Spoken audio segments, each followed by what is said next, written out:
Nabuksan niya na lahat.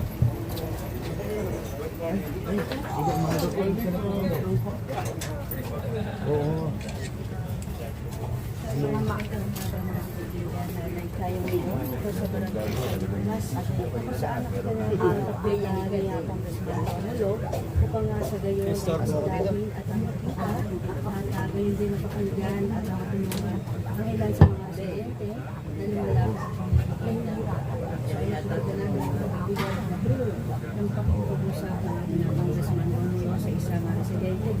Na dito nga po nangbirahan sa Tagay sa Tukulas. At ito mga kaibigan ay partikular sa may Bedanis.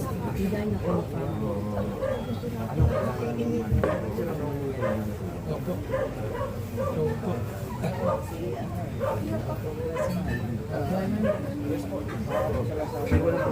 Okay? Sabi ako, parang hindi kaya ka lang pumunta dito. Hindi na, kamuting. Ikaw ang inaano ko dahil isang pinulo ko. Hindi ako nagdalamang salita, tinulungan mo ko.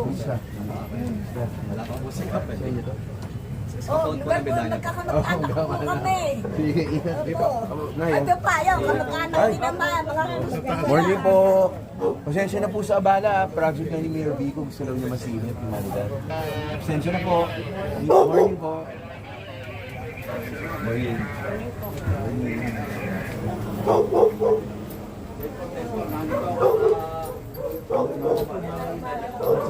Kumusta naman po kayo? Okay naman. Pasensya na po sa abala.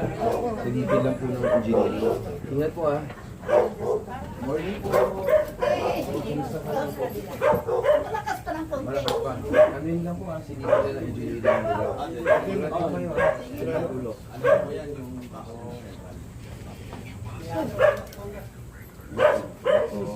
Kamusta naman po kayo? Okay naman kayo po. Siyempre, may request lang daw dito laginisin. Kaya yun ang hindi na Ayan, Pero mukhang nakausap namin Congressman. ingat lang, pasensya sa bala. Ingat po. God bless po. Humihingi na rin ng panahon si Congressman. Ingat po. Ingat po. God bless. Ingat po. Kumusta naman po? Okay naman po. Dali ko nga ito siya, ano, sa natapadaan. Oo, saan dali? Kailangan na ba? Tatlo ka lang. I-check na lang ito. Wala naman siya. Kaya nagtutulog. Oo naman. Oh, ano sabi ng doktor? Tapos kinabukasan, gumagapang na. Ano sabi ng doktor? Ipa-check up lang. Hindi pa nagpapag-check. Oo, dapat pa-check up nyo kasi sila talaga makakasabi. Gulo, ate. Oo, Makakatulong wala kami. po ang check. Oo, pero unahin natin mag-check up lang sa doktor para alam natin kung paano tayo. Salamat ka. God bless po. Mas malalim dito. After dyan, tumitigil na siya. Senior officer po natin. Okay. So, that's why I think doon ang binuksan sa may gitna. Baka ano lang. Marami lang ano. Dito banda. Dito sa gitna. Ito.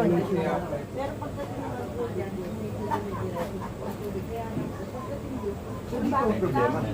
Lagi siyang napupuno, lagi siyang hindi siya makadaan masyado. Paano mo yung ano?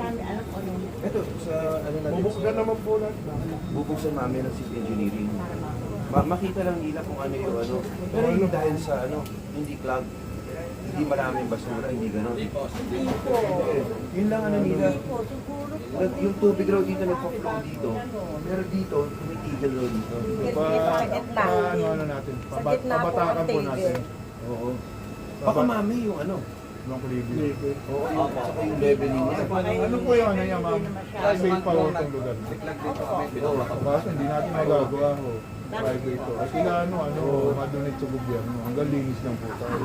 Pero paano kung kunyari leveling, hindi pwedeng parang may, kung masyado mababa dito, hindi rin pwedeng lagyan ng para umakat lang siya, para, Okay, babakbakin na ho yan po. Sila niya rin ako. hindi, kunyari ganito siya, di ba? Hindi siya pwedeng patungan ng kahit ano lang para dire-diretso. Hindi yung mapapatuwang ko na sila din mo kasi hindi makakorek na ho. Pero patignan na natin, baka may barala mo sa gitna. Oo, pero nakakalinis lang nila. Tapos may Barangay. Hindi na po sa po Oo, natin. so hindi sigurado nila, hindi na raw Pinagmamaglan yun. po natin yung flow ng barangay. Policy ito, donated na to sa gobyerno, yung common areas. Ano po? Hindi pa, nagbabayad pa po kami ng pamilya. Oo. Pero maganda kasi pag na kaya talaga gawin ng city, wala silang problema eh. Ang binabantayan ng league, sinasabihan sila ng COA, hindi ka tulad dati kasi pwede. Pero kung stricto ng COA na gusto nila, donated property bago mag-construct. Ito lang. Kunyari Daanan niya lang po. Daanan lang po. yung daanan lang. Hindi ko sabi ba Yung daanan lang, Right ito of way nila. lang. Kasi para ma-rehab na nila ng city. Sa city, wala silang problema mag-rehab eh. May pondo sila eh. Ang tumitigil lang sa kanila lagi yung sinasabi ng COA, donated property. Ano ba yan? Gobyerno na ba may-ari o hindi? Actually, kahit na sa barangay ninyo ito rin, wala rin problema eh. Basta gobyerno lang may-ari, pwede na pumasok yung city. Yun lang nire-require sa kanila ngayon. So, sayang kasi. Ano lang naman yun? Donated ba? Or baka pwedeng permission lang to ano? Sila Donated ang requirement. ito ang titigil sa PM mo. Po yan. Gagaling din po yan sa city. Correct. Dati po kasi Dati po, okay. medyo violative. Hindi sumunod sa batas talaga eh. Kaya ngayon, parang mas stricto na din. Mas progresibo na ang kahit ang nasyonal siguro. So tinitingnan lang po lahat. Oo. Pero tama po kayo. Sabi ko nga dati, hindi stricto eh. Kahit na hindi pero ngayon, ayaw na pumayag ng COA eh. Oo. So parang nagbabantay na talaga sila. Siguro part rin kasi po, lagi kasi nila sabi na, ang problema sa gobyerno, korupsyon. So talagang bumabantay na ang COA. So isa sa mga issue nila talaga ay hindi pwede gawa pag hindi pa gumawa sa atin. Stricto sila sa city talaga. Sa lokal. Ano nga malalaman kung donated po sa kasi hindi po namin alam dahil malalang po namin sa mga kapandaan namin. Walang ano. So, obviously hindi pa donated or hindi pa. Babayad po kami ng nila. Correct. Kaya ka lang doon. Tama po yun. Ibig sabihin, ito yung nangyari. Kasi nagbabayad pa kayo. Yung kailangan lang ma-carve out yung, na-survey na ba? Na-survey plan na kung, hindi na pinaghatian nila. Ang tanong, kung may kita po doon kung hati na, kung kanina yung, kunyari itong particular na ito, Yung particular sino na yung po, may, alam ko yung Ano hindi pa happy. Sabihin, may kanya-kanya lang lugar. parang nag-ano lang, nag-usap lang kayo.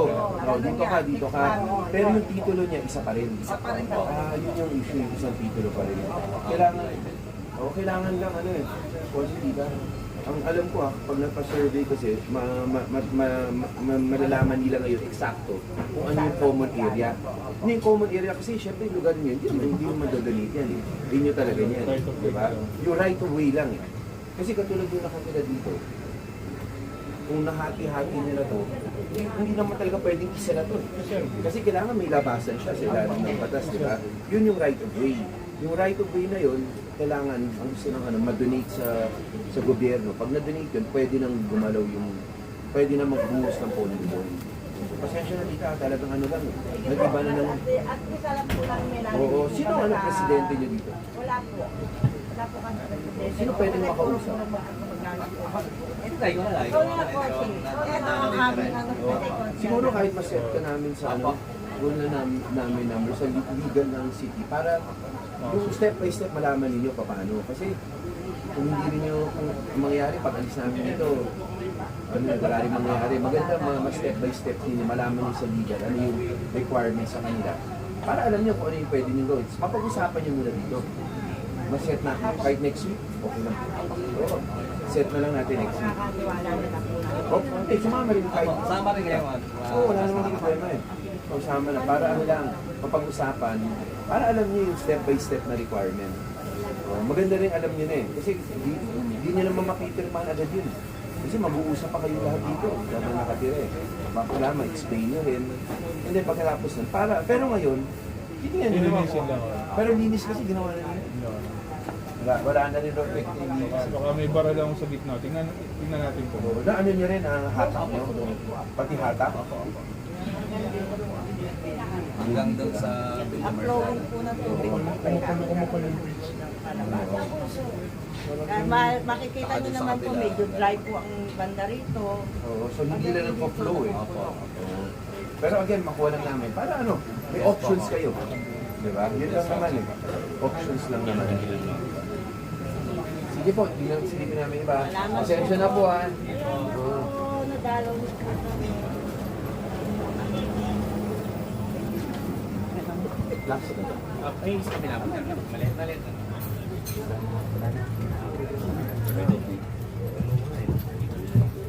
Opo, tulungan lang. Para ma-